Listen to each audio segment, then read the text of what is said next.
کہ ایک تاریخ میں بڑا عجیب واقعہ ہے کہ ایک شاعر تھا قیس، ایک ہے امراء القیس، وہ الگ ہے۔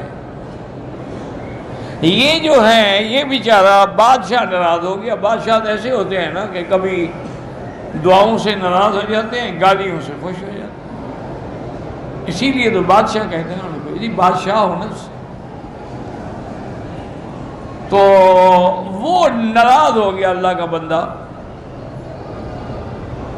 اب وہ پریشان کہ میں کیا کروں۔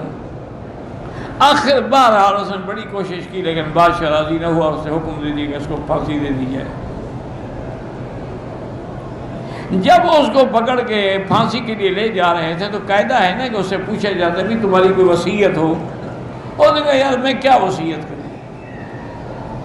میری 2 لڑکیاں ہیں، فلاں دیہات میں رہتی ہیں، اور تو میرا کوئی ہے نہیں، نہ میری کوئی جائیداد ہے، نہ میرا کوئی بینک بیلنس ہے کہ میں وصیت کروں۔ اگر تم لوگوں کا اتفاق سے کبھی ادھر گزر ہو تو میری بیٹیوں کو اتنا کہہ دینا کہ یا ابنتا قیس ان اباکما، اے قیس کی 2 بیٹیاں تحقیق تمہارا باپ۔ اب بظاہر اس میں کیا ہے، بہرحال وہ پھانسی چڑھ گیا بیچارہ، مدت گزر گئی۔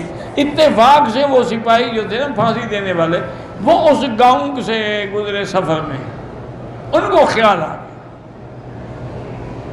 انہوں نے کہا یار ہمارے ذمے ایک آدمی کا مرتے وقت کی وصیت ہے، اب ہم اسی گاؤں سے گزر رہے، پتہ کیا انہوں نے پتہ کیا قیس کا، انہوں نے نہیں بتایا لوگوں کو کہ وہ پھانسی چڑھ گیا ہے، کیا ہو گیا۔ انہوں نے کہا اس کی بیٹیاں ہیں، انہوں نے کہا ہاں جی اس کی بیٹیاں ہیں، لیکن وہ تو بیچاری بکریاں چرانے کے لیے گئی ہیں۔ تو وہ دونوں جو تھے نا جی وہ بھی وہیں چل پڑے۔ انہوں نے کہا کتنا دور، انہوں نے کہا یہ سامنے کھیت ہے، وہاں بکریاں چراتی ہیں۔ وہاں گئے، انہوں نے آپس میں مشورہ کیا بھی لڑکیاں ہیں بیچاری، ان کو بھی نہیں بتانا کہ تمہارا باپ پھانسی چڑھ گیا ہے، خام خواہ رو رو کے ہلاک ہو جائیں، ہمیں ضرورت ہی کیا ہے اس بات بتانے کی۔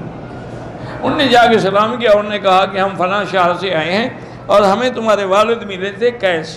انہوں نے کہا کوئی پیغام دیا تھا؟ انہوں نے کہا ہاں پیغام دیا تھا۔ انہوں نے کہا تھا کہ یا ابنتا قیس ان اباکما۔ اتنی دیر میں ایک لڑکی نے اپنے ساتھ جو خنجر تھا نکالا اور اس کی گردن اڑا دی، دوسرا بھاگ گیا۔ اب ان لڑکیوں کو پکڑا گیا، پھر وہ بادشاہ کے سامنے پیش ہوئے۔ انہوں نے کہا تم نے ہمارے آدمی کو کیوں قتل کر دیا ہے؟ انہوں نے کہا بادشاہ سلامت آپ ناراض نہ ہوں، ہم نے اپنے باپ کا بدلہ لیا۔ انہوں نے کہا کیسے بدلہ لیا؟ انہوں نے کہا ہمارے باپ نے پیغام بھیجا تھا کہ یا ابنتا قیس ان اباکما۔ اب اس کا دوسرا مصرع آپ شاعروں کو بلائیں کہ وہ بنائیں۔ کوئی شاعر صحیح مصرع نہ بنا سکا، تو بادشاہ نے کہا اچھا اگلا مصرع۔ انہوں نے کہا قد قتل وقاتلہ لناکما، وہ قتل ہو گیا ہے اور قاتل تمہارے سامنے کھڑے ہیں، بدلہ لے لو اپنے باپ کا۔ تو ہم نے تو اپنے باپ کا بدلہ لیا۔ بادشاہ بڑے خوش ہوئے، انہوں نے لڑکیوں کو انعام و اکرام سے بھی نوازا، ان کا تم نے ٹھیک کیا، یہ تو نہیں بتایا کہ قتل تو میں نے کیا تھا۔ اب یہ کیسے بتایا کہ آرڈر تو میرا تھا نا۔ تو اس لیے یعنی عرب کے اندر ایسے ایسے بلیغ شاعر گزرے ہیں جن کو اپنی قوت شعر پہ ناز تھا۔